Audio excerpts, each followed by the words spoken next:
Hello everyone, स्वागत है आपका हमारे चैनल पर। तो दोस्तों, लूसेंट का भी हमारा ज्योग्राफी चल रहा है, सामान्य ज्ञान।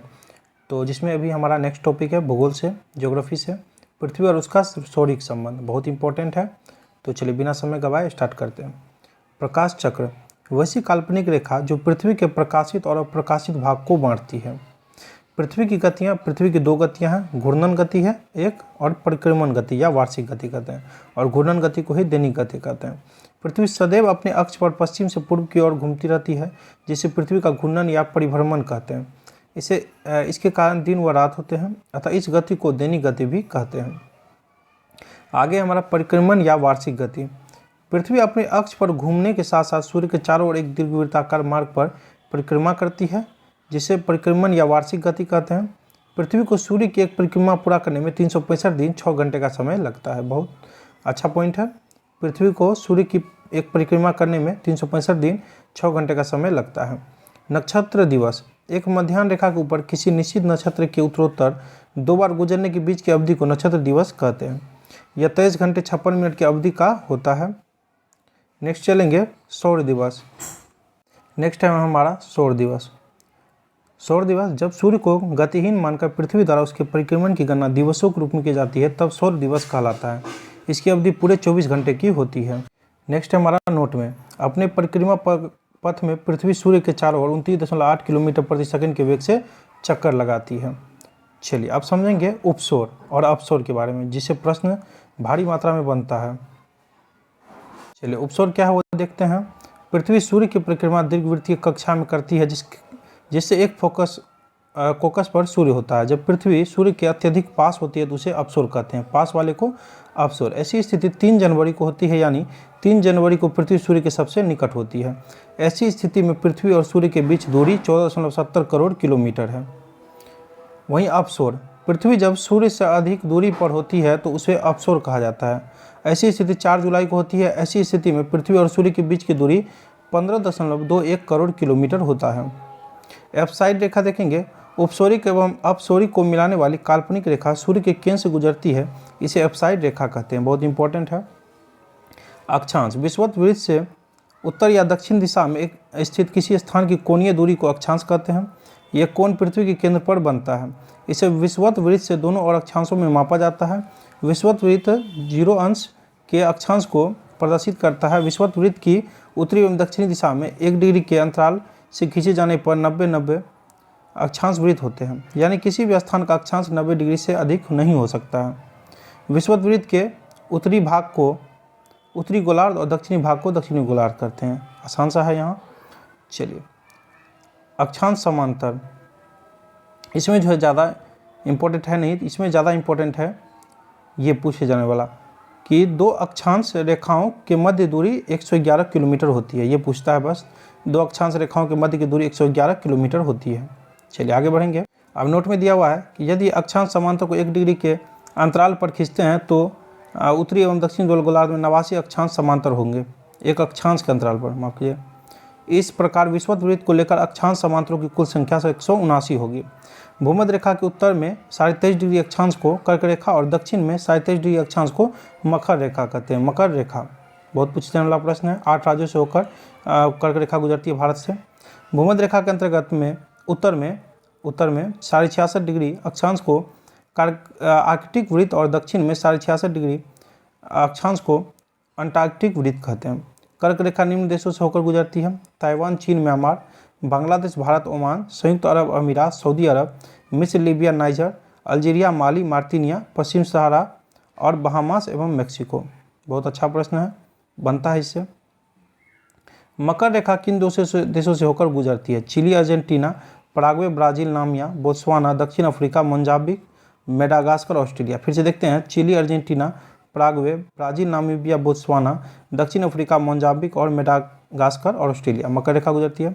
विषुवत रेखा इन देशों से होकर गुजरती है: Ecuador, Colombia, Brazil, Gabon, Congo गणराज्य, लोकतांत्रिक कांगो गणराज्य, Uganda, Kenya, Somalia, Maldives, Indonesia तथा किरिबाती। आगे है देशांतर।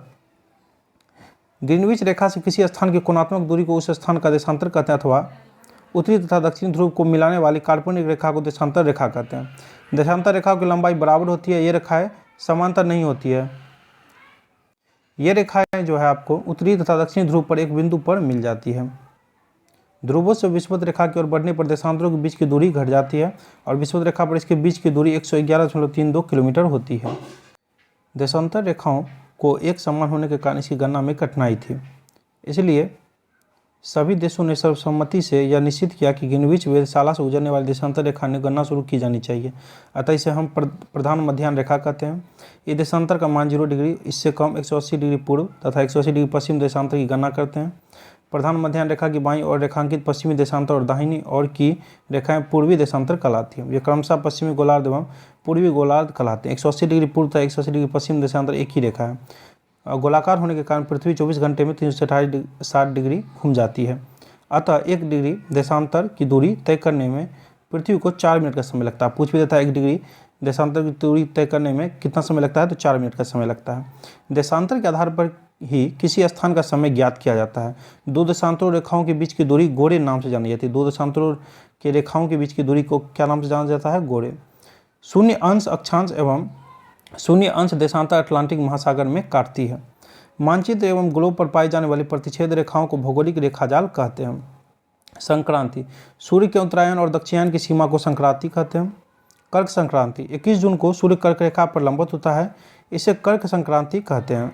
इसी दिन इस दिन उत्तरी गोलार्ध में सबसे बड़ा दिन होता है, 21 जून को। नोट, नॉर्वे में अर्धरात्रि के समय सूर्य 21 जून को दिखाई पड़ता है। मकर संक्रांति, 22 दिसंबर को सूर्य मकर रेखा पर लंबवत होता है, इसे मकर संक्रांति कहते हैं। इस दिन दक्षिणी गोलार्ध में सबसे बड़ा दिन होता है। दक्षिणी गोलार्ध सबसे बड़ा दिन 22 दिसंबर को होता है। विषुव, यह पृथ्वी की वह स्थिति है जब सूर्य की किरणें विषुवत रेखा पर लंबवत पड़ती है और सर्वत्र दिन एवं रात बराबर होते हैं। चलिए आगे बढ़ेंगे। आगे हमारा कि 23 सितंबर एवं 21 मार्च को संपूर्ण पृथ्वी पर दिन एवं रात बराबर होते हैं। इसे क्रमशः शरद विश्व एवं वसंत विश्व कहते हैं। 21 मार्च से 23 सितंबर की अवधि में उत्तरी गोलार्ध सूर्य का प्रकाश 12 घंटे या अधिक समय तक प्राप्त करता है। अतः यहाँ दिन बड़े एवं रात छोटे होते हैं। जैसे जैसे उत्तरी ध्रुव की ओर बढ़ते जाते हैं, दिन की अवधि भी बढ़ती जाती है। उत्तर ध्रुव पर तो दिन की अवधि 6 महीने की होती है। 23 सितंबर से 21 मार्च तक सूर्य का प्रकाश दक्षिणी गोलार्ध में 12 घंटे या अधिक समय तक प्राप्त होता है। जैसे जैसे दक्षिणी ध्रुव की ओर बढ़ते हैं, दिन की अवधि भी बढ़ती है। दक्षिणी ध्रुव पर इसी कारण 6 महीने तक दिन रहता है। इस प्रकार उत्तरी ध्रुव एवं दक्षिणी ध्रुव दोनों पर ही 6 महीने तक दिन व 6 महीने तक रात होती है। पृथ्वी को अपनी अक्ष पर झुकी होने के कारण दिन व रात छोटा बड़ा होता है। सूर्य ग्रहण बहुत इंपॉर्टेंट है। जब कभी दिन के समय सूर्य एवं पृथ्वी के बीच में चंद्रमा के आ जाने से सूर्य की चमकती सतह चंद्रमा के कारण दिखाई नहीं पड़ने लगती है, तो इस स्थिति को सूर्य ग्रहण कहते हैं। जब सूर्य का एक भाग छिप जाता है तो उसे आंशिक सूर्य ग्रहण, और जब पूरा सूर्य की कुछ क्षणों के लिए छिप जाता है तो उसे पूर्ण सूर्य ग्रहण कहते हैं। पूर्ण सूर्य ग्रहण हमेशा अमावस्या को ही होता है। नेक्स्ट है हमारा चंद्र ग्रहण। जब सूर्य और चंद्रमा के बीच पृथ्वी आ जाती है तो सूर्य की रोशनी चंद्रमा पर नहीं पड़ती, इसे चंद्रग्रहण कहते हैं। चंद्रग्रहण हमेशा पूर्णिमा की रात्रि में होता है। प्रत्येक पूर्णिमा को चंद्रग्रहण नहीं होता है, क्योंकि चंद्रमा और पृथ्वी के कक्ष पर पथ में 5 डिग्री का अंतर होता है, जिसके कारण चंद्रमा कभी पृथ्वी के ऊपर से या नीचे से गुजर जाता है। एक वर्ष में अधिकतम 3 बार पृथ्वी के उपछाया से क्षेत्र से चंद्रमा गुजरता है, तभी चंद्रग्रहण लगता है। सूर्य ग्रहण के समान चंद्रग्रहण भी आंशिक अथवा पूर्ण हो सकता है। अब समय का निर्धारण, एक देशांतर का अंतर होने पर समय में 4 मिनट का अंतर होता है। चूँकि पृथ्वी पश्चिम से पूर्व की ओर घूमती है, फलतः ग्रीनविच से पूरब की ओर बढ़ने पर प्रत्येक देशांतर पर समय 4 मिनट बढ़ता है, अर्थात पश्चिम जाने पर प्रत्येक देशांतर पर समय 4 मिनट घट जाता है। वाशिंगटन डीसी में 22 अक्टूबर 1884 को हुई एक अंतर्राष्ट्रीय गोष्ठी में लंदन के पूर्व ग्रीनविच नामक स्थान पर स्थित रॉयल वेधशाला से गुजरने वाली देशांतर रेखा को प्रधान मध्याह्न माना गया। इसे ग्रीनविच मध्याह्न का नाम दिया गया। इस समय ग्रीनविच मध्याह्न को शून्य मानकर बाकी देशांतरों की गणना की जाती है। समय का निर्धारण इसी को आधार पर मानकर किया जाता है। अंतर्राष्ट्रीय तिथि रेखा, 180 डिग्री देशांतर को अंतर्राष्ट्रीय तिथि रेखा कहा गया, क्योंकि इस रेखा के दोनों और तिथियों में एक दिन का अंतर होता है। ग्रीनविच देशांतर 180 डिग्री देशांतर के बीच 24 घंटे का अंतर होता है।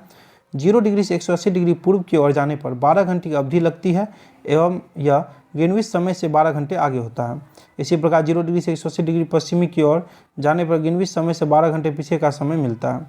यही कारण है कि 180 डिग्री पूर्व एवं पश्चिम के देशांतर में कुल 24 घंटे अर्थात एक दिन रात का अंतर होता है। उदाहरण के लिए यदि ग्रीनविच पर बृहस्पतिवार 25 सितंबर 2003 ईस्वी को दोपहर के 12 बजे हो तो 180 डिग्री पूर्वी देशांतर पर 25 सितंबर 2003 ईस्वी की मध्यरात्रि होगी, जबकि 180 डिग्री पश्चिमी देशांतर पर 24 घंटे सितंबर 2003 ईस्वी की मध्यरात्रि होगी। इसका अर्थ है यह कि 180 डिग्री देशांतर के दोनों और 2 अलग अलग तिथियां पाई जाती हैं। इस रेखा को पूर्व की ओर लांघते हुए एक दिन दोहराया गया। दोहराया जाता है। चलिए अब यहाँ से ज़्यादा इंपॉर्टेंट है नहीं, जिसमें इसमें जो इंपॉर्टेंट वो देख लेते हैं हम लोग। अंतर्राष्ट्रीय तिथि रेखा आर्कटिक सागर, चुकी सागर और बेरिंग स्टेट व प्रशांत महासागर से गुजरती है। चलिए बेरिंग जल संधि जो है आपको अंतर्राष्ट्रीय तिथि रेखा के समांतर स्थित है।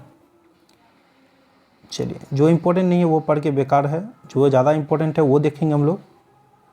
अब बाकी जो है पूरा कॉन्सेप्ट हो रहा है तो सारा पढ़ना जरूरी है ही, लेकिन इसमें उतना ज़्यादा जरूरी नहीं है। इसीलिए कर भारत में 82.5 डिग्री पूर्वी देशांतर जो इलाहाबाद के निकट मिर्ज़ापुर से गुजरती के समय मानक समय माना गया है। यह समय ग्रीनविच टाइम से 5.5 घंटे आ गया। अतः जब ग्रीनविच समय में दोपहर के 12 बजे होते हैं तो उस समय भारत में 5:30 बजेंगे। ग्रीनविच यूनाइटेड किंगडम में है। कुछ देशों में अत्यधिक देशांतरी विस्तार के कारण एक से अधिक मानक समय की व्यवस्था की गई है। संयुक्त राज्य अमेरिका में 7 समय जोन, रूस में 11 समय जोन और ऑस्ट्रेलिया में 3 समय जोन की व्यवस्था की गई है। चलिए विषुवत रेखा इंपॉर्टेंट है। पृथ्वी की मध्य सतह से होकर जाने वाली वो अक्षांश रेखा जो उत्तर एवं दक्षिणी ध्रुव से बराबर दूरी पर होती है 0 अंश की अक्षांश रेखा है। विषुवत रेखा के उत्तरी भाग को उत्तरी गोलार्ध और दक्षिणी भाग को दक्षिणी गोलार्ध कहते हैं। आसान सा है।